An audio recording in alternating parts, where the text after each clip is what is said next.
In the quiet town of Cedar Ridge, no one knew that the new ranch hand, Gabe Miller, was actually billionaire horse breeder Vince Alcott in disguise. He came searching for something money had never given him: real love. But what he found instead was Faith Morrison, the overworked daughter of a crumbling ranch, treated like a servant by her own family. And the moment he saw her, Vince realized this was no ordinary job. This was the beginning of a dangerous truth he could no longer hide. In Cedar Ridge, Colorado, newcomers weren't unusual, but one particular arrival drew far more attention than anyone realized. He introduced himself as Gabe Miller, a dusty ranch hand drifting from job to job, the kind of man small towns barely glanced at twice. Yet beneath the worn flannel shirt, sunburned skin, and calloused hands hid Vince Alcott, billionaire, heir to one of the largest horse breeding empires in the American West, and a man determined to disappear into a life no one would ever expect. He hadn't come to Cedar Ridge for business.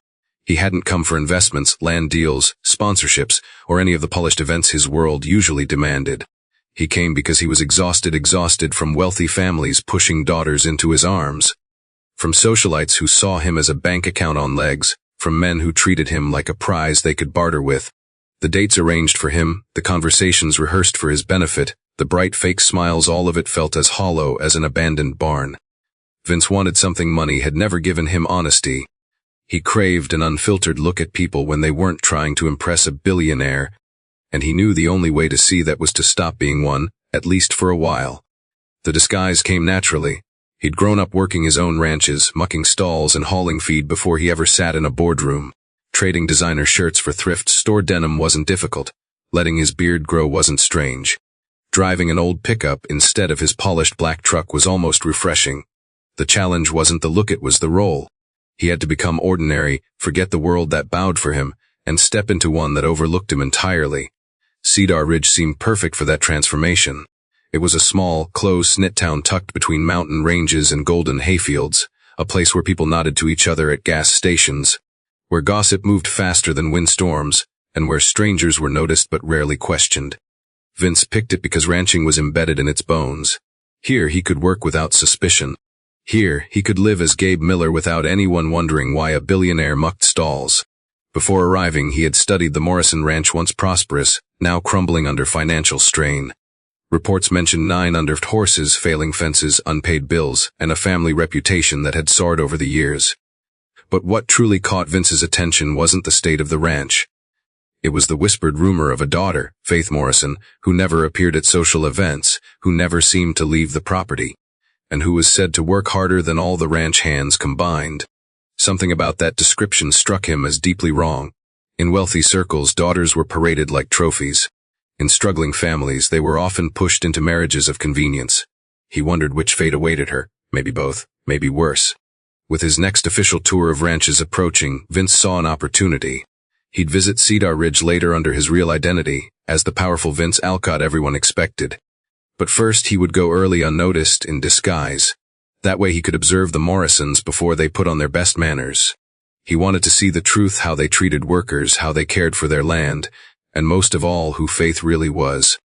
If she was anything like the daughter he imagined, someone forced into the shadows of her own home, then she deserved far more than the life she had. When he drove into Cedar Ridge under the name Gabe Miller, he felt a rare sense of possibility. He stopped at the worn wooden sign that read Morrison Ranch, tilted in a way that revealed years of neglect, and walked toward the front porch with the humility of a man who needed work. He expected mild suspicion, maybe a few questions. What he didn't expect was the sharp, clipped shout of Linda Morrison, the matriarch, scolding someone out near the garden. Her voice cut through the warm Colorado afternoon, full of accusation and contempt.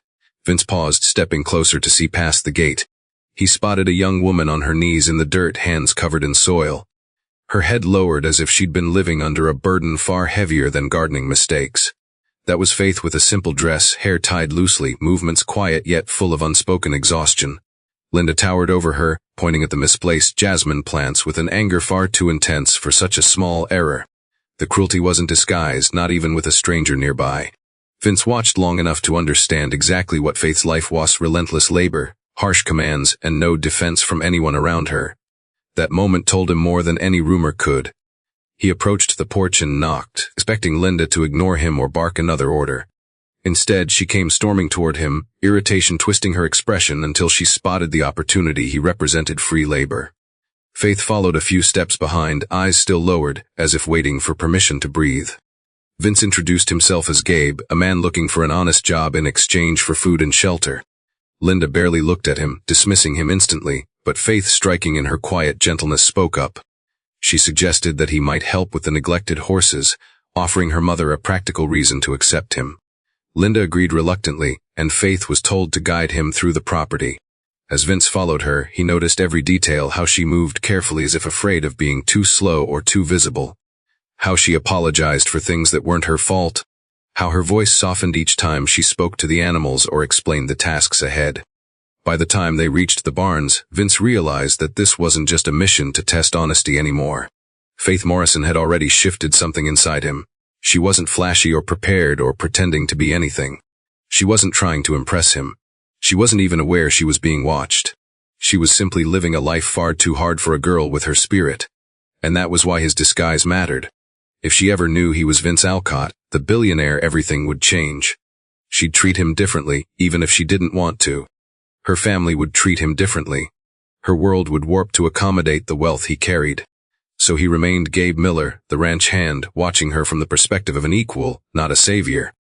What he didn't expect was how easily the truth of the Morrisons revealed itself as he worked. Frank Morrison cared more about pride than responsibility. Lydia and Renee treated Faith like competition when she wasn't even allowed to compete.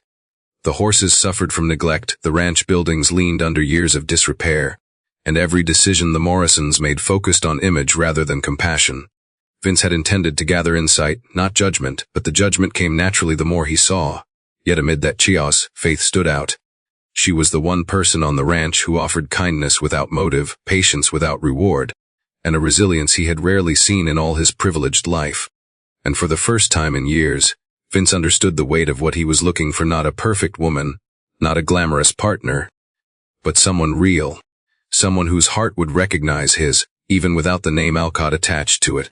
He came to Cedar Ridge searching for honesty. He found Faith Morrison instead, and she would soon become the one truth he could never walk away from. The Morrison Ranch didn't look anything like the picture Vince had once seen in an old magazine article about prized quarter horses of Cedar Ridge. Back then, the ranch had been described as a shining landmark of Western pride, a place where horses ran strong and healthy across open fields. What Vince stepped into as Gabe Miller was a shadow of that reputation: weathered fences sagging like tired shoulders, patches of dirt where grass had once grown thick, an old barn with faded paint peeling off the boards, and a main house whose porch steps creaked as if warning every visitor to turn around. Even the wind that carried across the property brought the scent of dust and abandonment. Gabe had grown up on working ranches. He knew the difference between a property that simply needed maintenance and one that had been neglected for years. The Morrison place wasn't just behind on repairs, it was a sinking ship whose owners were too desperate or too proud to admit it. He took a slow walk toward the barns, guided half-heartedly by Faith, who kept her eyes on the ground as if it were safer than looking at him. He didn't miss the exhaustion in her posture, the way her shoulders curled inward from years of carrying burdens that weren't hers. She told him the basics of the ranch: where the hay should be, where the tack room used to be organized, what tools were theoretically available. Everything she mentioned came with either a missing piece or something broken. The more she explained, the clearer the whole picture became. This ranch had once thrived under proper care, but it had been bleeding out slowly, one neglected responsibility at a time. When they reached the largest barn, Gabe paused, his jaw tightening. The horses inside nudged the stall doors weakly, ribs visible, manes tangled, coats dulled by lack of grooming. Their eyes followed him with a quiet plea for help. He stepped closer to a chestnut mare whose bones pressed through her skin more than they should. The mare flinched at first, uncertain of a stranger's touch, but gradually leaned into his hand as he scratched the base of her neck, a spot horses trusted only to people who treated them kindly. Faith watched him, arms wrapped around herself, as though afraid to interrupt. "They haven't had a proper feeding schedule in months," she admitted. "Dad keeps saying he'll fix things when the money comes in, but the money never comes in." Her voice wasn't dramatic or complaining. It was simply factual, as though she'd learned to accept disappointment as part of daily life. Gabe crouched to examine one of the stall floors, noticing the lack of fresh shavings and the odor that revealed how long waste had gone uncleaned. He wanted to ask why none of this had been addressed earlier, but he already knew the answer. Ranches didn't fall apart overnight. They crumbled because people stopped caring enough or ran out of resources enough to maintain the parts that mattered. The Morrison family, from what he had seen so far, lived in denial wrapped in pride. That combination could destroy land faster than drought. Frank Morrison found them a few minutes later, marching into the barn with a clipboard tucked under his arm. His boots kicked up dust with each step, but not because he was in a hurry. It was the heavy stomp of a man trying to appear authoritative. "You'll start by cleaning the stalls," Frank announced without greeting Gabe. "After that, we'll see what else you can handle. Feed's in the back, tack's in the wrong damn place, and half the tools need fixing. You work for meals and a bunk." "That's it," Gabe nodded respectfully, playing the role he had committed to. But deep down, Vince Alcott felt the sting of Frank's dismissive tone. Wealthy men rarely heard disrespect spoken so openly to them. Disguised as Gabe, he received it with full force. He wasn't offended for himself, he could handle prideful employers. What bothered him was knowing Faith endured this tone every day, probably worse. Frank gave her a look that sent her moving immediately, as if conditioned to follow commands without hesitation. She hurried toward the house, leaving Gabe alone with the echo of her absence and the scent of manure that filled the barn. He watched her go, noting how quickly she disappeared around the corner, like she was used to working in the backdrop of her own home. If the Morrison ranch was falling apart physically, Faith was the one holding it together in ways no one acknowledged. He had barely met her, but the truth of her place here was written in every movement she made. Once she was gone, Gabe walked the length of the barn to understand the full extent of the damage. He touched loose boards, checked rusty hinges, and lifted buckets so old he wondered if they were older than Faith herself. Everything had a layer of neglect on it. The feed room was half empty, containing nothing but dusty bags that looked weeks old. Saddles in the tack room were cracked from lack of oil. Bridles hung on nails instead of proper hooks. If a horse needed medical attention, there wasn't so much as a bottle of antiseptic in sight. The ranch wasn't just struggling, it was gasping for air. Even with the long list of problems around him, Gabe felt something else underneath the decay potential. Ranches didn't die easily. They carried history and resilience in their fences and soil. A place like this could recover with the right care, the right hands, the right heart. He had all of those things, but he couldn't reveal them yet. To help without exposing himself would require strategy and patience. He remembered why he had come, truth, not rescue.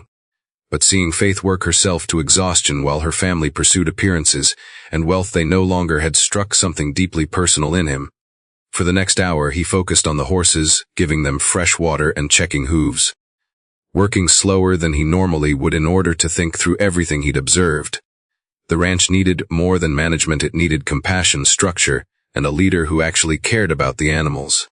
But Frank wasn't that person, and Linda was too consumed by bitterness to see reality. Gabe was supposed to be a simple ranch hand, yet he felt a pull toward fixing things more than his disguise allowed. What he hadn't expected was that the ranch's condition would mirror the Morrison family dynamic: cracked, strained, neglected, held together only by routine and desperation. Faith seemed to be the only part of the ranch still vibrant, even though she looked like she'd been worn down to threads. By the time late afternoon sun spilled through the cracks in the barn boards, Gabe already knew he wasn't here just to observe anymore. He was here to understand the truth behind this family and this land, to see people as they were without the influence of his wealth. And the truth was undeniable: Faith Morrison wasn't being treated as a daughter. She was being used as labor. The horses weren't being cared for. The ranch wasn't being managed. And somewhere in the heart of all this, a story was beginning: his story, Faith's story, and the truth he'd risk everything to reveal when the time came. Faith Morrison moved around the Morrison ranch house with the practiced efficiency of someone who had learned long ago that slowing down only invited criticism. Gabe saw it clearly within the first hour of working there. While he tended the stalls, he caught glimpses of her through the barn windows carrying heavy buckets, folding laundry in the yard, rushing back and forth between the porch and the kitchen with an urgency that seemed drilled into her bones. She worked as if every task had consequences, and unfortunately, she was right. When Linda Morrison appeared on the front steps, the air around the house shifted instantly. Linda's posture reflected authority, worn like armor, arms crossed, chin lifted, expression sharpened by years of resentment. She didn't have to shout for her daughters Lydia and Renee to gather around her. Both women were dressed in stylish Western dresses far too delicate for ranch life, suggesting that neither had done a day of physical labor in years.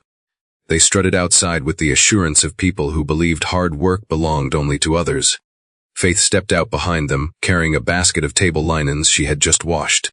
The contrast between her and her sisters was striking. Faith in her faded jeans and worn shirt, hair pulled into a messy braid, skin touched by the sun from days spent working outdoors, while Lydia and Renee glowed with carefully preserved softness, manicured nails, and judgmental eyes.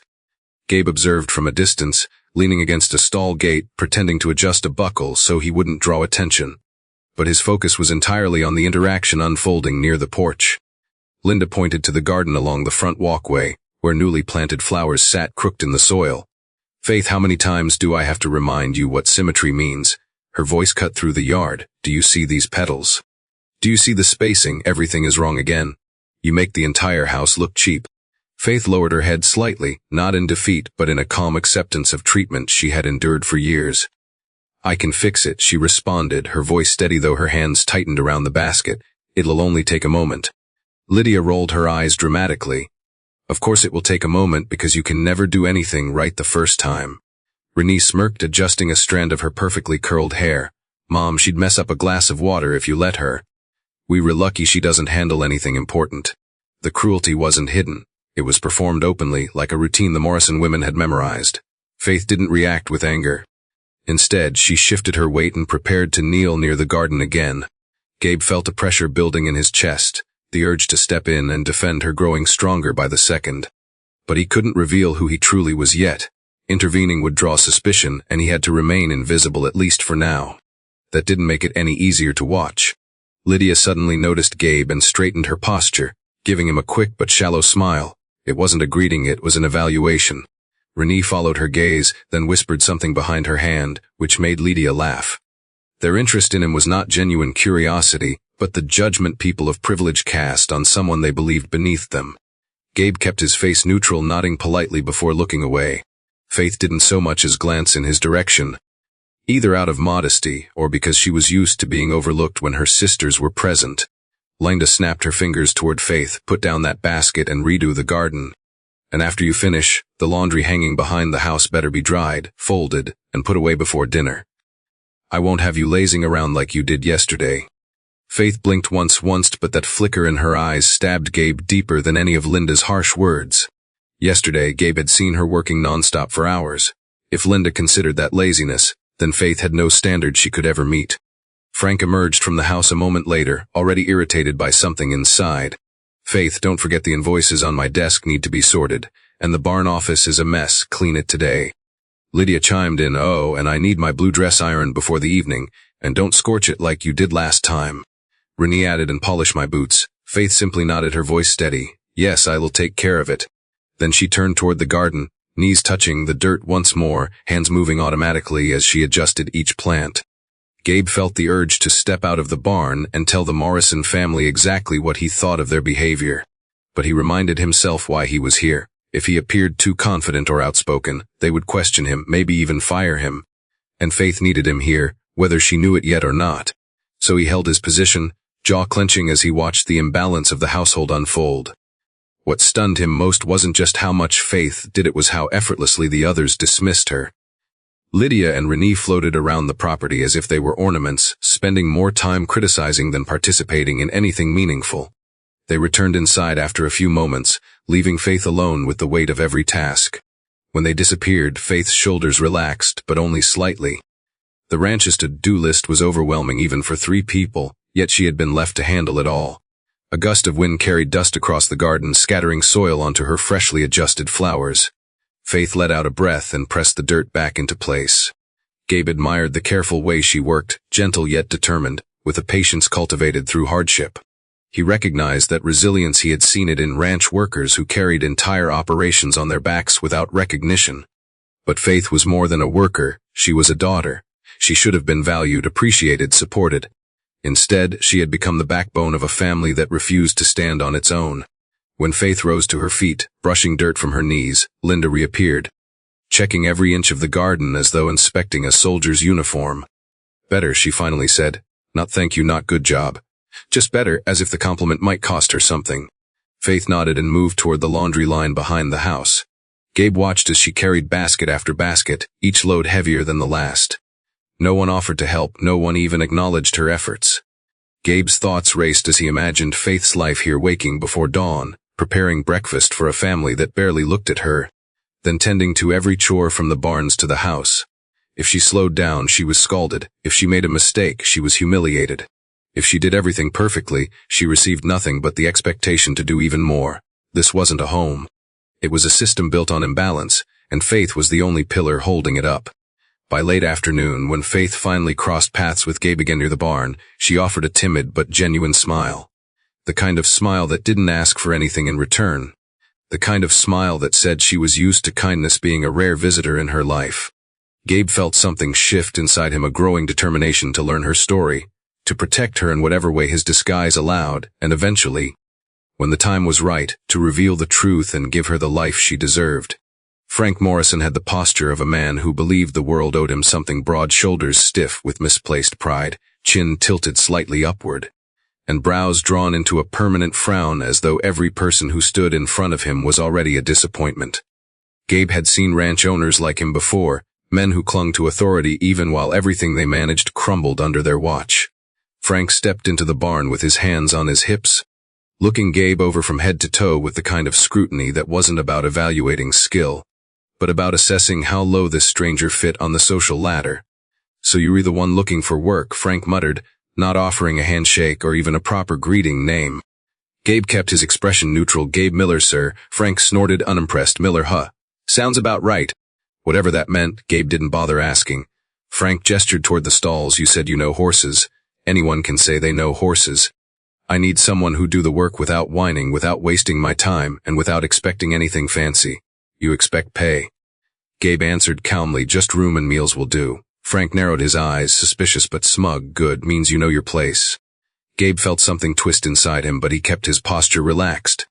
Frank continued walking through the barn, pointing randomly at things that didn't need pointing at: hay bales, water troughs, tools scattered on the floor, as if he was trying to establish authority through sheer motion. "Feed's in there, though half of it's old. Make it work," Frank barked. "Tools are in the shed, though most of them are broken. Make them work. Stalls are filthy. Clean them before the end of the day." He stopped, turned sharply, and jabbed a finger toward Gabe's chest. "And I don't want excuses. I don't want explanations. I don't want you bothering my family. You do your job, you stay out of the way, and you don't ask questions." Gabe nodded once, understood. Frank didn't return the nod. He didn't even acknowledge the response. Instead, he walked toward a mare that had been watching the whole exchange. The horse flinched the moment Frank approached, stepping backward in a nervous shuffle. Frank scowled. "Worthless animals," he muttered. "Always acting up." Gabe clenched his jaw. The mare wasn't acting up, she was scared. Horses sense temperament better than people. If she feared Frank, it said far more about him than the animal. Frank turned back to Gabe. "You work for me. You don't talk back, you hear me?" Gabe straightened slightly. "I hear you." Frank's stare lingered, daring him to break the role of obedient worker. When Gabe didn't, Frank grunted and walked toward the barn door. "Good, and don't expect praise. You're not here to impress anyone." The door slammed behind him as he left. Gabe exhaled slowly, resisting the urge to roll his shoulders and shake off the residue of Frank's arrogance. He had dealt with demanding men before, but Frank's behavior wasn't about standards or expectations, it was about dominance. He treated everyone like they were beneath him, even though the ranch was crumbling under his leadership. Faith appeared moments later carrying a bucket of water. She set it down for the mare, carefully avoiding Gabe's eyes, as though acknowledging him too much might cause trouble. "I'm sorry," she said softly, her voice steady despite the weight she carried. "My father, well, he's been under a lot of pressure." Gabe shook his head lightly. "You don't need to apologize for him." Faith pressed her lips together, then glanced toward the house. "It's better if things stay calm. If he thinks you challenged him, even by accident, he won't let you stay." Gabe nodded, appreciating her concern more than she knew. "I'll manage." She gave a small, almost imperceptible smile. "I hope so. The horses need someone who cares." After she left, Gabe started his first task, cleaning the stalls. He grabbed a pitchfork and began shoveling, settling into a rhythm he remembered from his teenage years. It wasn't glamorous, but he didn't mind the work. Manual labor grounded him, reminded him of the roots he had before fortune and status warped others' perception of him. But as he worked, he couldn't help noticing the clear evidence of Frank's neglect. Horses didn't end up this thin overnight. Equipment didn't break all at once. Barns didn't decay without years of disregard. This wasn't a ranch suffering from bad luck, it was a ranch suffering from bad leadership. Hours passed and the sun dipped lower. Sweat streaked down Gabe's neck, dust clung to his clothes, and his muscles pulsed with the familiar ache of physical labor. He didn't complain. This work wasn't beneath him, no matter what Frank assumed.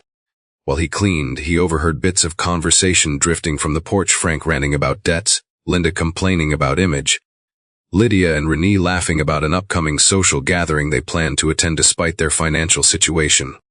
Not once did they mention Faith. Not once did they offer help with chores. Not once did they acknowledge the ranch's decline as something they were responsible for. Frank reappeared around sunset, crossing the yard with long strides that kicked dust into the air. He looked into the barn and scanned the stalls, noting the progress. "You work faster than the last guy," he admitted grudgingly. He quit after 2 days, said the conditions were too rough. Frank laughed as if the man's comment was absurd. Weak people complain. The world's full of them. Gabe didn't respond. Frank approached him with the air of someone preparing to test a person's limits. "You planning to run off too? Or are you tough enough to stick around?" Gabe met his eyes evenly. "I intend to stay as long as you need the help." Frank smirked, but it wasn't approval, it was satisfaction at what he believed was submission. "Good. But don't expect comfort here. You rehired help, nothing more." Gabe resisted the urge to comment that many ranch owners treated hired help with respect. Instead, he nodded again, letting Frank walk away believing he had established dominance. But in truth, Gabe had already learned everything he needed about Frank Morrison, a man drowning in pride, too wrapped up in his own frustrations to see the decay happening under his nose. A man who mistreated the only person, Faith, who kept the ranch functioning.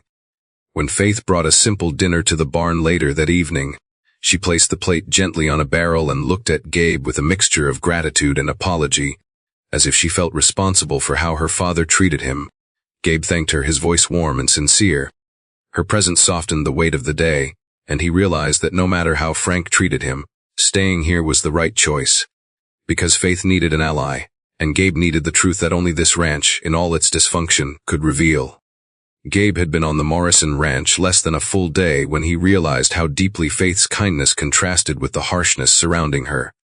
By evening, when the heat settled into the boards of the barn and the horses shifted quietly in their stalls, he had already grown accustomed to the rhythm of work, hauling hay, scrubbing troves, brushing coats that had been neglected far too long. But he was not prepared for the soft footsteps approaching the barn at dusk.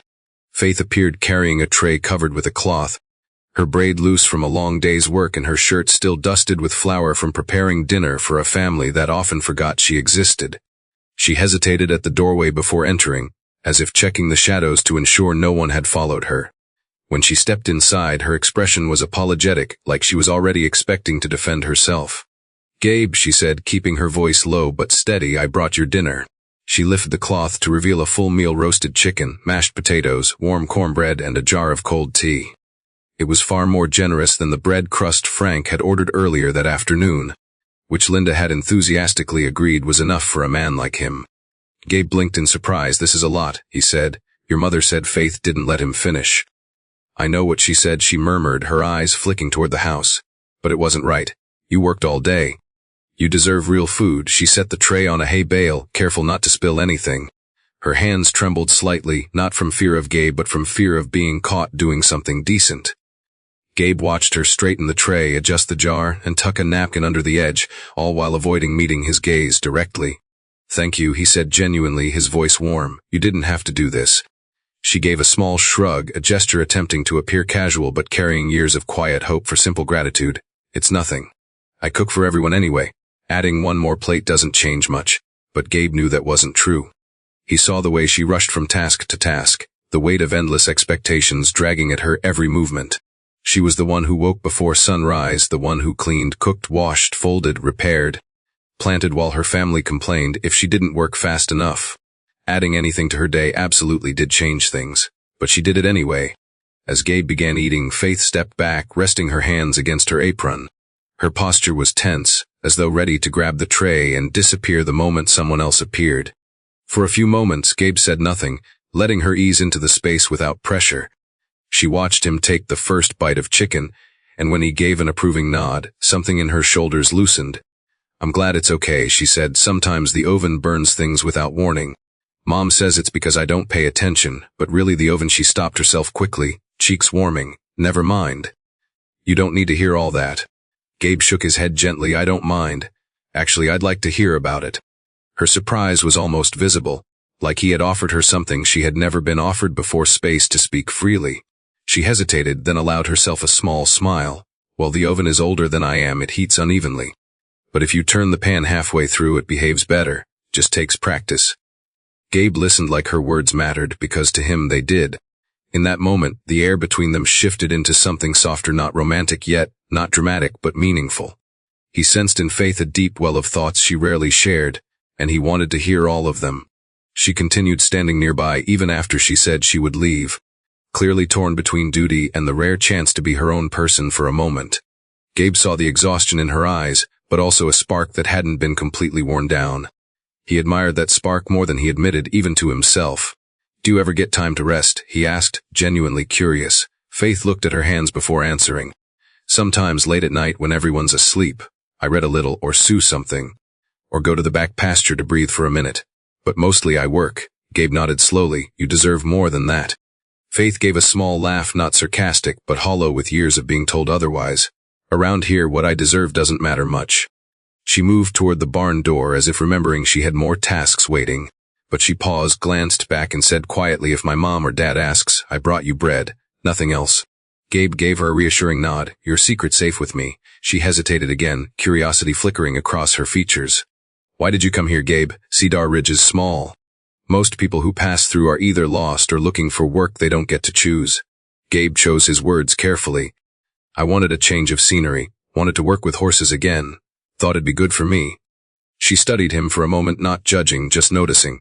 Faith noticed things most people overlooked, maybe because she herself was overlooked. "Well," she finally said, "the horses need someone who cares, so do the people even if they won't admit it." Before Gabe could respond, she hurried out of the barn, the tray's absence leaving behind the warmth of her kindness and the weight of her reality. Gabe watched her disappear into the evening light, realizing she carried an entire ranch on her shoulders while everyone else criticized her for not carrying it perfectly. Her generosity struck him deeply, not because she had fed him, but because she had risked something to do it. She had chosen kindness in a place where kindness was treated like a weakness. And that told Gabe more about Faith Morrison than anything else he'd seen that day. When he finished eating, he looked around the barn at the horses that trusted him more than their owners, at the worn-down beams supporting a ranch that was barely standing, at the house where a young woman moved like a ghost performing endless chores. He had come here seeking genuine people, hoping to see who truly valued character over wealth. He hadn't expected to find someone who embodied that so completely. The truth hit him with a force he wasn't prepared for. Faith wasn't just a good person. She was exceptional. And Gabe knew Vince would have to be very careful. Because the more time he spent here, the more he realized Faith Morrison wasn't simply someone he wanted to understand. She was someone he wanted to protect. By the second morning on the Morrison ranch, Gabe understood exactly how much work needed to be done. The barn smelled of neglect, the horses displayed every sign of inadequate care, and the tools were scattered across the tack room like someone had tossed them there in frustration. But beneath the dust and disarray, Gabe saw potential that the Morrison family either ignored or refused to acknowledge. He had worked on dozens of ranches in his lifetime, including some of the finest breeding operations in the West. He knew that even the most rundown property could be revived if someone put in the effort. And here, effort was something only one person seemed capable of giving: Faith. Her quiet determination the night before, bringing him a decent meal despite her family's disdain, lingered in Gabe's thoughts as he began his morning tasks.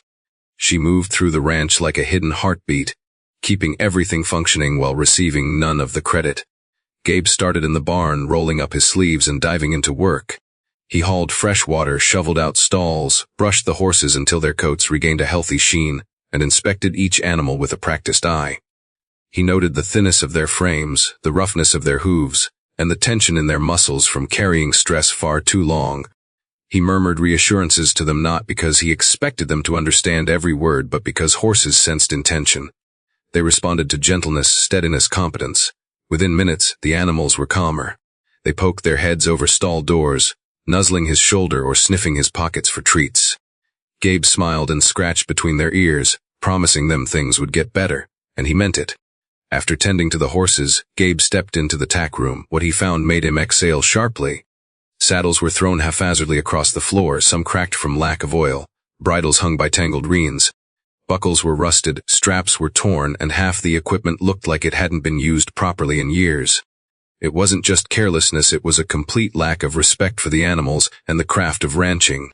Gabe rubbed his jaw, remembering the tack rooms from his own empire where every piece was polished, organized, and maintained.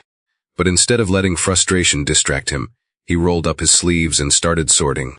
He reorganized shelves, cleaned leather until it gleamed, repaired small tears with the stitching skills he'd learned as a teenager, and made a list of items that needed replacing. He planned to handle replacements himself, using funds no one here knew he had.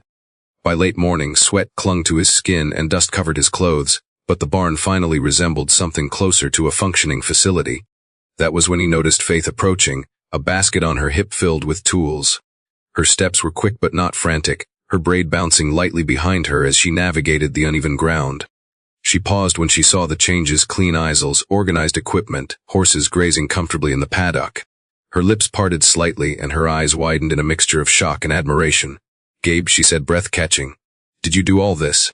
Gabe shrugged modestly. It needed attention, and the horses deserved better. Faith stepped into the tack room, tracing her fingers along a freshly polished bridle. "I haven't seen this room look this good since my grandfather was alive," she said softly. "He used to run the ranch. Everything fell apart after he passed." Gabe studied her face as she spoke. There was affection there, a warm memory buried beneath layers of work and wariness. He wished he could have met the man who had run this ranch with integrity. Maybe then Faith's life would have been different. She turned to him. "Thank you," she said. "I know my family won't say it, but I will. This means more than you know." Gabe pushed a loose strand of hair behind his ear to stop himself from staring at her for too long. "I'm just doing my job," he replied, though they both knew he was doing far more than what his position demanded. That afternoon, Gabe continued working outside, repairing a broken section of fence near the back pasture. The wood was old, splintered, and rotting in several places. He replaced what he could, reinforced weaker boards, and tightened loose posts. As he worked, he noticed Faith hanging laundry nearby. She paused every few minutes to glance over, as if quietly checking whether he needed anything. Her presence was subtle but constant, like a soft breeze that made the day more bearable. She didn't interrupt, didn't hover, just existed in the periphery in a way that felt natural. When she finished, she walked over with a jar of lemonade, wiping her hands on her apron. "You look like you could use this," she said. Gabe took the jar gratefully, sipping the cold drink as the sun warmed his shoulders. "Perfect," he said, "thanks." Faith tucked a strand of hair behind her ear. "I don't think I've seen anyone work this hard since, well, ever." Gabe laughed lightly. "I've had practice." She tilted her head. "Where were you before Cedar Ridge?" The question was innocent, but Gabe felt a small tug of caution. He couldn't reveal his past, not yet. So he answered with truth disguised as vagueness. "A little bit of everywhere, some ranches, some odd jobs. I move when I feel it's time." Faith nodded slowly, studying him with eyes that missed nothing. "You seem like someone who stays," she said. Gabe paused. The words struck him deeper than she could have known. He wasn't a man who stayed, not until now, not until her. But he said nothing, because admitting that would mean acknowledging something he wasn't ready to face. As the day stretched toward evening, Gabe continued improving the ranch quietly and systematically. He cleaned out the grain bins, swept the hayloft, repaired a loose hinge on the barn door, and tightened the ropes on the feed barrels. Every task came naturally, but his motivation wasn't simply the work. It was Faith, the way her eyes brightened when she saw progress, the gratitude she expressed without hesitation, the hope that flickered through her whenever she witnessed care placed into the ranch her family had long neglected. Gabe wasn't just fixing a barn, he was restoring a piece of her world.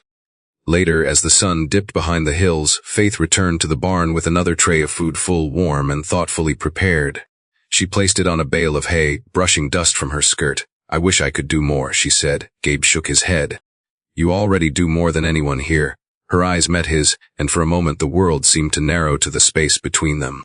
Something unspoken passed there, something gentle, real, and quietly powerful.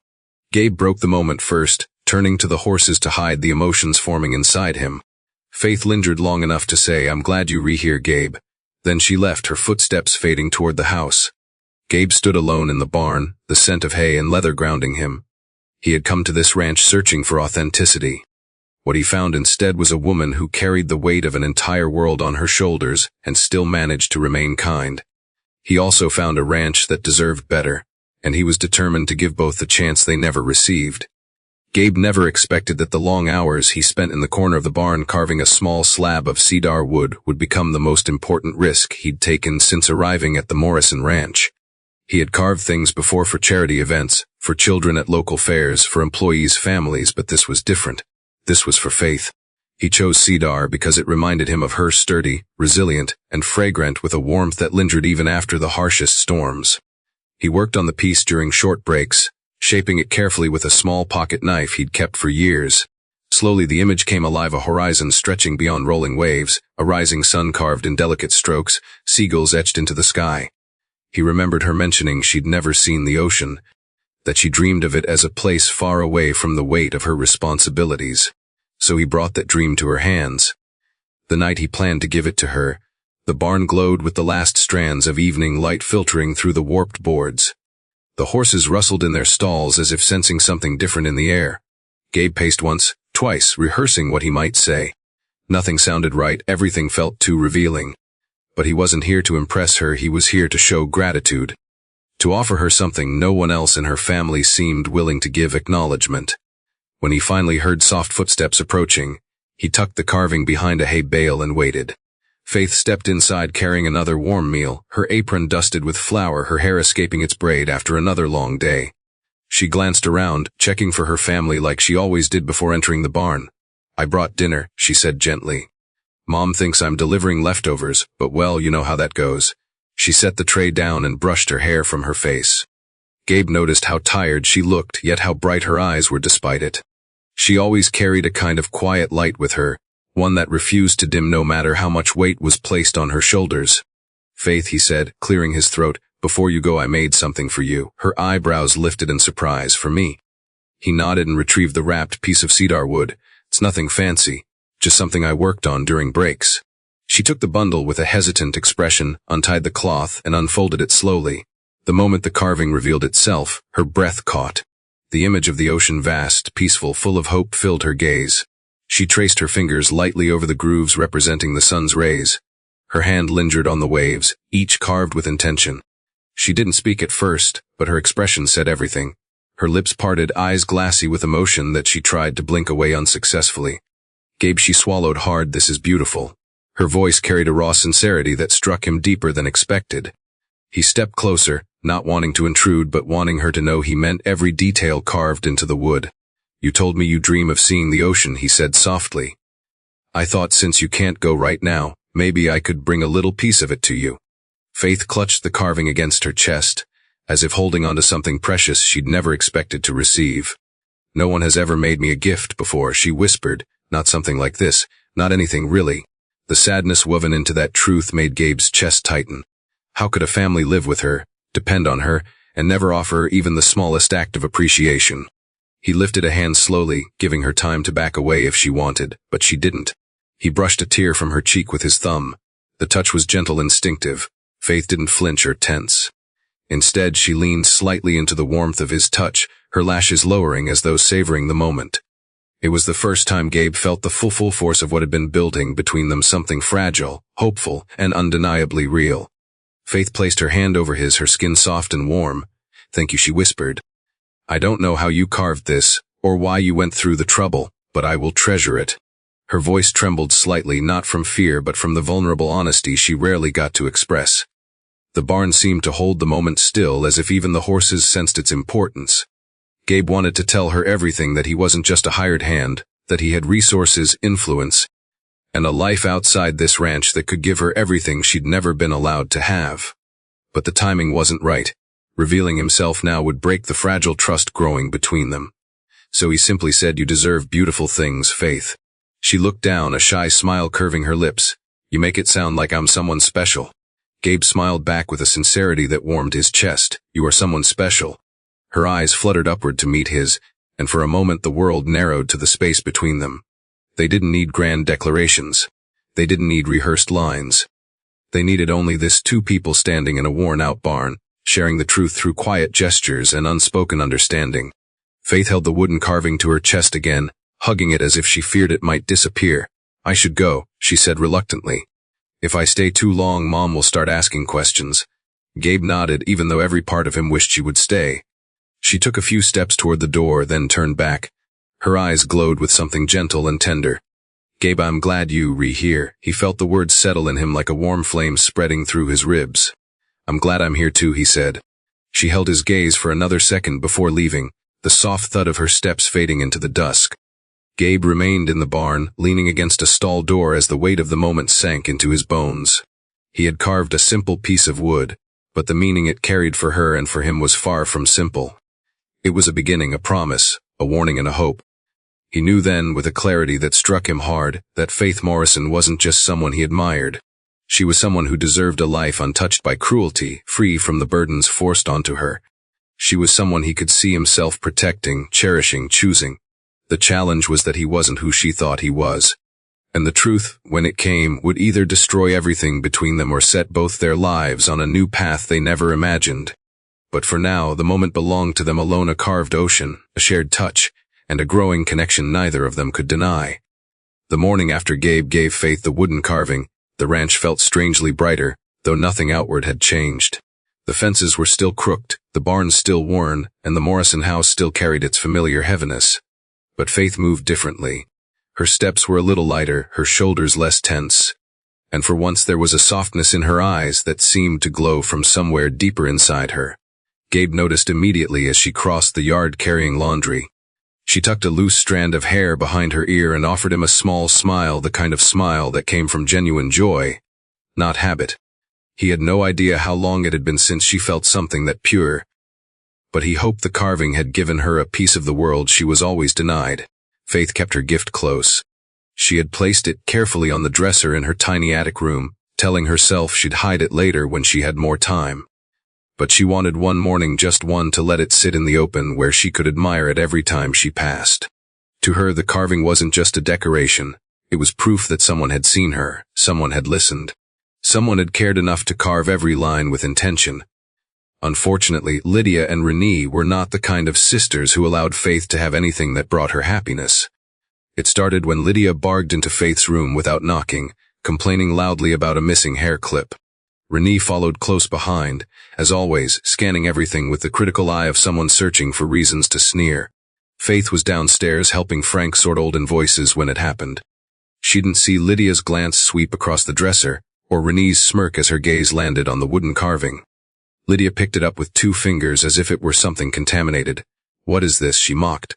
Renee leaned over her shoulder, scoffing. "Looks like some cheap thrift store souvenir. Did she steal it? Or did one of the ranch hands give her trash as a joke?" The jealousy blooming in their expressions was unmistakable. Neither of them had ever received anything handmade, thoughtful, or meaningful. People rarely gave them gifts that weren't meant to flatter their vanity. But Faith, the one they treated like a servant. Something about that carved piece of cedar wood stirred something ugly in both sisters. "This is pathetic," Lydia said bitterly. "Faith probably thinks this is romantic." Renee laughed, a sharp, cold sound from that new worker. "Gabe, as if someone like him would waste his time on her. She probably begged him for it." Lydia rolled her eyes. "Well, it's hideous anyway." With that, she tossed the carving onto the bed. It bounced once, landing safely. But Renee wasn't finished. She picked it up again, studying the carving with narrowed eyes. "You know what this looks like," she said. "Like something she'd treasure forever. And I'm sick of seeing her act like she's better than us just because she works harder." Lydia crossed her arms. "Break it," Renee grinned, gladly. Faith returned to her room moments later, humming softly under her breath, the closest thing to contentment she'd felt in months. But when she pushed open the door, the sound died instantly. Her sisters stood at her dresser, and Renee held the carving, her carving. The ocean Gabe had carved for her, the sun rising over the water, the waves etched with care, everything that had made Faith feel seen. "What are you doing?" Faith cried, stepping forward instinctively. But she was too late. Renee dropped the carving onto the floor with deliberate force. The wood cracked sharply, snapping along the delicate grooves Gabe had carved so meticulously. Lydia nudged it with her shoe, shattering the corner further. Faith froze, her heart clenched so tightly she could barely breathe. "Oh, calm down," Lydia said. "It was ugly anyway." Renee smirked. "And pathetic. Who gives you gifts, Faith?" "No one." Faith dropped to her knees, gathering the broken pieces with trembling hands. Her throat burned, but she refused to cry in front of them. "Why?" she whispered. "Why would you do that?" Lydia shrugged. "Because you don't need distractions, you have chores. And because you don't get to have things that we don't have. Simple as that." Renee flicked her hair over her shoulder. "Clean this up, and don't let Dad see you slacking." They left laughing. Faith stayed on the floor, staring at the fractured ocean in her hands, her tears finally falling as quietly as rain on dust. She tried fitting the pieces together, but the carving wouldn't realign. The break ran right through the center of the rising sun. She didn't know how long she sat there before she finally stood, clutching the pieces tightly, and hurried out of the house before anyone could stop her. Gabe saw her running toward the barn, her shoulders shaking, her steps unsteady. He dropped the halter he was adjusting and rushed to meet her. "Faith, what's wrong?" She tried to speak, but her breath hitched. She held out her hands. The broken pieces of cedar dropped into his palms. Gabe stared at them silently, not the absence of sound, but the overwhelming flood of emotion constricting his chest. Anger, sharp, immediate, and fierce. Not just because they had destroyed something he made, but because of what it meant to Faith. She had finally been given something of her own, something beautiful, and her sisters had crushed it just to watch her break. "Who did this?" Gabe demanded, his voice low, controlled but burning. Faith wiped her eyes and shook her head. "It doesn't matter." "It matters to me," he said firmly. She looked away. "Lydia and Renee found it. They didn't want me to have it." Gabe inhaled deeply, trying to steady himself. He wanted to storm into the house, confront the sisters, tell them exactly what he thought of them. But that would jeopardize everything: his cover, his plan, his ability to stay close to Faith. So he focused on her instead. "Faith," he said softly, "I can fix it. I'll carve another if I have to." She shook her head again. "No. It won't be the same." Her voice cracked. "It was the first thing anyone ever gave me because they cared." His anger softened, replaced with something heavier and far more complicated. He reached out and cupped her cheek gently. "I didn't give it to you because I felt sorry for you. I gave it to you because you deserve kindness. You deserve to be seen." Her eyes welled again. But this time her tears weren't from grief alone, they were from the overwhelming truth that someone finally believed she was worth something. Gabe pulled her into his arms, her head resting against his chest as she took a shaky breath. He held her not as a worker comforting another, but as a man who cared far deeper than he intended. The broken carving lay between them, a painful reminder of her world, but also proof of something growing stronger than either of them could deny. For weeks, the tension inside the Morrison household had been tightening like a rope pulled too far, fraying at the ends while everyone pretended it wasn't about to snap. Bills accumulated on Frank's desk, more notices arrived in the mailbox each morning, and the phone rang constantly with collectors demanding payments the family couldn't make. Faith knew things were bad, she had known for months, but the true severity of the ranch situation remained hidden behind closed doors. Behind the conversations her parents held in low voices late at night when they thought she was too exhausted to stay awake. She didn't need to hear the details to know the truth: the Morrison ranch was dying, and her family was scrambling for any lifeline, no matter the cost. Frank grew more irritable by the day, pacing through the house as if motion alone might keep debt from swallowing him whole. Linda snapped at everyone, especially Faith, as though blaming her would somehow soften the reality that the ranch they bragged about was collapsing from years of mismanagement. Lydia and Renee floated above it all, clinging to the delusion that their status in Cedar Ridge insulated them from consequences. They still attended social gatherings, still dressed in expensive outfits bought years ago, still acted like their last name carried weight. But weight meant nothing when creditors were knocking at your door. One afternoon, Faith overheard an argument erupting between her parents. She hadn't intended to listen, but their voices spilled out of the office so loudly that she froze in the hallway with a basket of laundry. "We're out of options," Linda hissed. "Leonard made it clear, if we don't pay by next month, he's taking the ranch." Frank's reply came like gravel scraping metal. "What does he expect me to do? Pull money out of the dirt? The banks won't lend to us anymore. We don't have collateral left." Linda's voice rose. "Yes, we do." There was a pause, an awful, heavy pause that made Faith's heartbeat thud against her ribs. Then Frank asked quietly, "You mean Faith?" Linda exhaled through her teeth. "Leonard has wanted her for years. He's been patient, too patient. He said he'd forgive the debt if we agreed." Faith felt the room spin. Her breath hitched. She gripped the laundry basket tighter to stay upright. Her parents continued speaking as if discussing livestock, not their daughter's future. "She's old enough," Linda said sharply, "and frankly, she owes this family for all we've done. It's time she contributes something more than chores." Frank muttered something about Faith not agreeing, but Linda cut him off. "She'll do as she's told, she always does." Faith backed away, numbness flooding her limbs. Leonard Price, a man twice her father's age, known throughout Cedar Ridge for his money and his cruelty. He was the kind of man who bought land not because he needed it, but because taking it from others fed something dark inside him.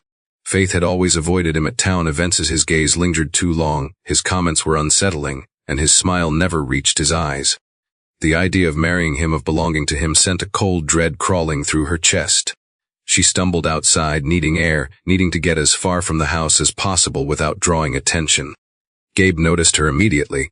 He was repairing a gate by the pasture when Faith's trembling form caught his eye. She moved like someone trying not to break apart. Her eyes were glossy, her breath shallow, her hands clutching the sides of her dress as if anchoring herself. Gabe dropped the tools and crossed the yard with purposeful strides. "Faith," he called softly, "what happened?" She shook her head, stepping back instinctively, not because she feared him, but because she feared what might spill out if she tried to speak. Gabe lowered his voice. "Look at me." She did, and the devastation in her eyes hit him like a punch. Without thinking, he reached out, placing a steady hand on her arm. She didn't pull away. Instead, she closed her eyes for a moment, drawing strength from his touch. "Something's wrong," Gabe said firmly. "Tell me." She opened her mouth, then closed it, overwhelmed by the weight of what she had heard. She had never confided in anyone before, never had anyone to confide in. But Gabe had become something she didn't fully understand. Something steady and safe in a world that felt like it was collapsing under her feet. "My parents," she began, her voice cracking. Gabe's grip that gently tightened. "What about them?" They want me to marry Leonard Price." The name alone made her tremble. Gabe stiffened. A dangerous heat flashed in his chest. "What?" She swallowed hard. "They said if I marry him, he'll forgive the debt. They think it's the only way to save the ranch." Gabe felt anger coil inside him, sharp, fierce, protective. The idea of Faith being handed over to a man like Leonard made every instinct he had erupt. "Faith, you can't. You don't deserve that. You don't owe them your future." She looked away, eyes burning with helplessness. "They won't ask what I want, they never do. They'll tell me it's my duty, that it's for the family. And if I refuse," her voice faded. She didn't need to finish. Gabe understood. He gently lifted her chin so she would meet his eyes. "Listen to me. You re not property. And you re not theirs to bargain with." She blinked back tears. "What choice do I have?" Gabe wanted to tell her she had every choice in the world. That he could take her far from Cedar Ridge to places where the oceans stretched endlessly. To places where she could breathe, live, and be loved the way she deserved. But revealing that meant exposing his identity, his wealth, and the real reason he was here. It was too soon, too risky. She might not believe him, or worse, she might see him differently. So he said the only thing he could for now. "You're not alone, I'm here." Her breath shuddered as she absorbed his words. "I don't know what to do," she whispered. "Then we'll figure it out together," he assured her. She nodded, a tear slipping down her cheek. Gabe brushed it away gently, feeling something inside him ignite an unwavering resolve. He would not let Leonard Price take her. He would not let Frank and Linda trade her future for their debts. He would do whatever it took, quietly, carefully, and with a patience forged from his love for truth, to protect Faith Morrison. And as he held her trembling form, he knew this was the turning point. The moment where pretending became impossible, where the truth inside him grew too large to stay hidden forever. Because Faith wasn't just someone he cared for. She was the reason he would fight. And soon, very soon, the world of Cedar Ridge would learn that Gabe Miller was no ordinary ranch hand. Gabe spent the night wide awake in the small bunk room behind the barn, staring at the cracked ceiling while the weight of everything he had learned that day pressed heavily on his chest. He had come to Cedar Ridge to escape false intentions, to find authenticity in a world that always bowed to his wealth. But he hadn't expected to find Faith, a woman whose kindness burned through years of mistreatment, whose strength defied the life she'd been forced to endure, and whose dreams were far bigger than the ranch that trapped her. And now her parents were planning to barter her future like a business transaction. Leonard Price wasn't just a threat to Faith's happiness. He was a danger to her safety, her dignity, her life. Gabe's hands curled into fists at the thought of that man touching her, claiming her, controlling her. No, he couldn't allow it. He wouldn't. Something fierce and unwavering settled in his chest, a determination that was no longer just about protecting her. It was about rewriting her future entirely.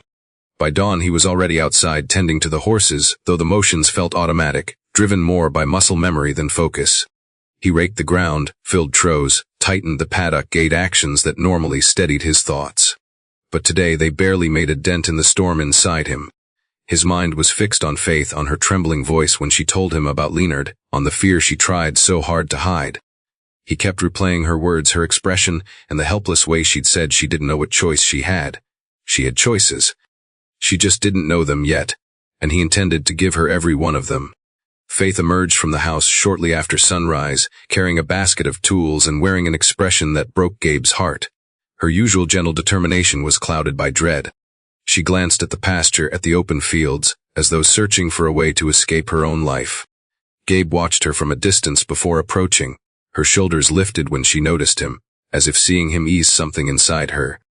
"Morning," she murmured, though the word lacked its usual warmth. Gabe stepped closer, lowering his voice. "How are you holding up?" Faith pressed her lips together. "Trying to pretend everything is normal," she admitted. "It's easier when I work.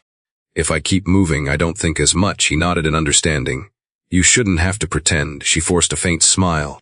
"It's the only thing I've ever been good at." Gabe wanted to pull her into his arms, tell her she deserved a life where she didn't have to shrink herself just to survive. But he kept a careful distance, knowing that even comfort could draw unwanted attention from her family. "Faith," he said gently, "I need you to trust me." Her brows knitted. "I do." "Then hear me when I say this, you're not going to marry Leonard Price." Her breath caught. "Gabe, no," he said firmly. "I won't let that happen, you have my word." A mixture of hope and fear flickered across her face. "How?" she whispered. "My parents won't listen to me. Leonard won't listen to anyone." Gabe hesitated. He was walking a razor-thin line. Revealing the truth about himself too soon could destroy everything. But not revealing it could cost Faith her future. Before he could answer, the barn door slammed behind them. Frank stood in the doorway, arms crossed, eyes narrowed. "Gabe, I need you in the south field. Fence is down again." Faith instantly stepped back, her gaze dropping, reverting into the submissive role she'd been forced into her entire life. Frank didn't acknowledge her, didn't thank her, didn't even look at her. Gabe clenched his jaw but kept his tone neutral. "I will take care of it." Frank nodded sharply and walked away, oblivious to the emotional chaos he had interrupted. Faith turned to leave, but Gabe caught her hand not tightly, just enough to stop her. She looked up, startled by the boldness of the gesture. "Tonight," Gabe whispered. "Meet me at the barn after dinner. I will explain everything." "I promise." She hesitated, worry crossing her features. "If my parents see me, they won't," he said. "I'll be waiting." She held his gaze for a moment longer, then nodded and slipped away. All day, Gabe worked with a restless energy that surprised even him. He repaired fences, stacked hay, trimmed hooves, fed horses, but his mind never left Faith or the plan forming inside his head. He had never intended to reveal his real identity this soon, but circumstances had forced his hand. The truth would give Faith options her family never provided. With his name, his resources, his protection, Leonard Price wouldn't dare come near her. But revealing everything also carried risks. Faith might feel betrayed, manipulated, or overwhelmed. Gabe had crafted this new life to escape attention, not attract it. Yet her safety mattered more than anything else now. As the sun set, the Morrison household buzzed with tension. Linda scolded Faith repeatedly for minor things, snapping at her for folding napkins incorrectly, seasoning food the wrong way, and walking too loudly. Lydia and Renee whispered to each other about upcoming social events, unaware or indifferent to the storm consuming their sister. Frank, meanwhile, continued arguing on the phone, pacing the house as he tried to negotiate extensions he wasn't going to get. And Faith carried plates, cleared dishes, and moved like a ghost no one respected but everyone depended on. When dinner finally ended and the family drifted into other parts of the house, Faith hurried outside, her breath visible in the cool night air. She slipped toward the barn, her heart pounding with a mix of fear and anticipation. Gabe was already there, waiting near the stall where he had first cleaned the horses. The moment he saw her, the tension in his shoulders softened. Faith stepped closer. "I'm here," she said quietly. "Tell me what you couldn't earlier." Gabe took a steady breath. This was at the moment that would change everything. "Faith," he began, "I haven't been completely honest with you." Her brows furrowed, but she didn't step back. "About what?" He exhaled. "My name isn't Gabe Miller, it's Vince Alcott."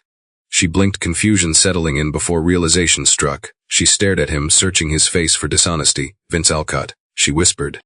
"As in the Alcott Ranch empire?" He nodded. Her breath shook. "Why would someone like you come here?" "Why pretend?" He stepped closer. "Because I wanted to see the truth in people. I was tired of being treated like a wallet, so I came here as someone ordinary. I didn't expect to find you." Faith pressed a hand to her chest, overwhelmed. "Gabe, Vince, I don't know what to say." He reached for her hand gently. "You don't have to say anything. Just know this, I won't let your parents force you into anything. Leonard Price can't touch you, not with me here." Tears welled in her eyes, not from sadness but from the dawning realization that someone powerful, someone kind was finally willing to fight for her. "Why?" she whispered. "Why would you do all this for me?" Gabe brushed his thumb across her knuckles. Because your life matters, because you deserve choices. Because you deserve better than this ranch and the people who've taken advantage of you. He hesitated, then added softly, and because I care about you more than I ever intended to. Faith's breath trembled for the first time. She felt the possibility of a future not dictated by fear, debt, or obligation. A future where someone truly chose her. She stepped closer, not quite touching him, but close enough for him to feel her warmth. What happens now? She asked. Gabe looked into her eyes, his resolve unshakable. Now, he said, I fight for you, and I don't lose.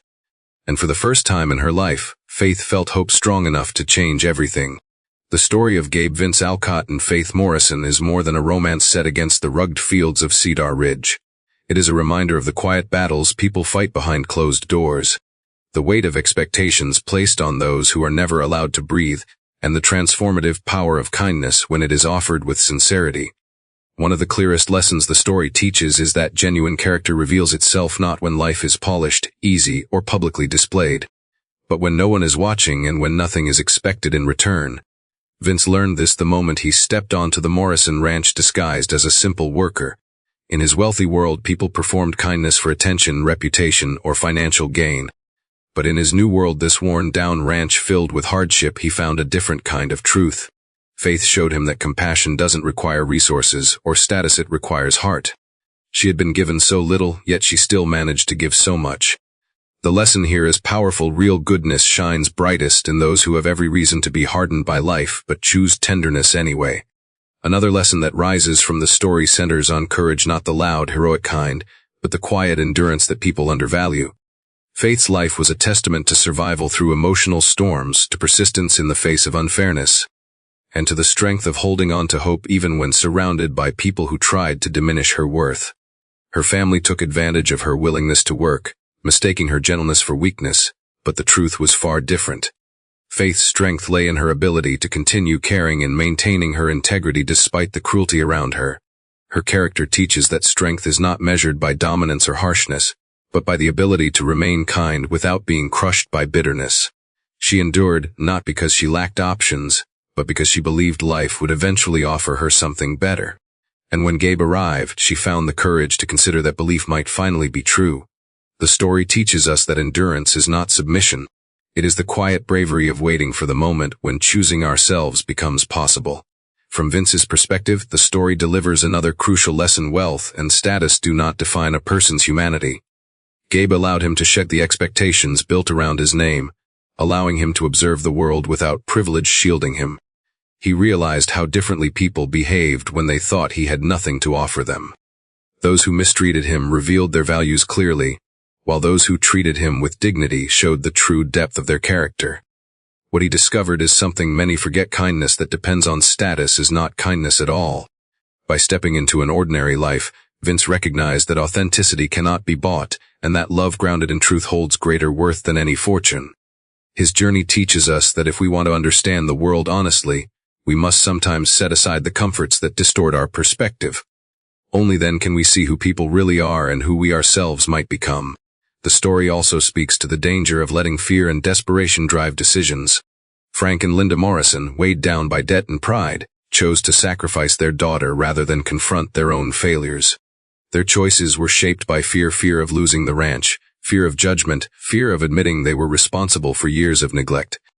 In their desperation, they inflicted harm on the one person who had given everything to keep the ranch standing. The lesson here is stark: when people make decisions rooted in fear instead of responsibility, they often hurt the ones who deserve their protection most. It reveals how pride can become poison, blinding us to the humanity of those closest to us. The Morrison parents serve as a warning: refusing to change, refusing to take accountability, and choosing convenience over compassion will always lead to destruction, both of relationships and of self-respect. Perhaps the most profound lesson of all is that love cannot grow in a place where worth is conditional. Faith had lived her whole life being told she mattered only when she was useful, that her value came from what she could offer others. But Gabe showed her something radically different: she was worthy without earning it. Her value existed because she existed. His love for her, growing slowly, honestly, taught her a truth she had never been allowed to believe: love is something you deserve simply by being who you are. This lesson extends far beyond their story. It reminds all of us that we should never accept a life built on the belief that we must trade our happiness for someone else's comfort. Genuine love, whether romantic or otherwise, should uplift, not confine. It should free us, not cage us. Finally, the story highlights the transformative power of choosing to stand up for someone. Gabe's decision to fight for Faith, to reveal his identity, to risk his carefully constructed disguise, demonstrates that real love requires action. It isn't enough to care quietly. Care becomes meaningful when expressed through courage and commitment. His promise that she would not face her future alone served as the turning point, not just for Faith, but for himself. He stepped beyond the comfort of secrecy because protecting her mattered more than protecting his identity. Through him, the story teaches that the moments that define us are not the ones where we stand safely on the sidelines. They are the moments when we step forward, risking everything, because someone we care about deserves better than the life they've been forced into.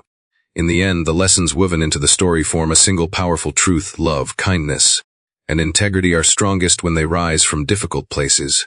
Faith's resilience, Vince's humility, and their willingness to fight for each other remind us that people are not defined by the circumstances they are born into, but by the choices they make. And sometimes, the greatest choice a person can make is to believe that they deserve a life different from the one that has always held them down.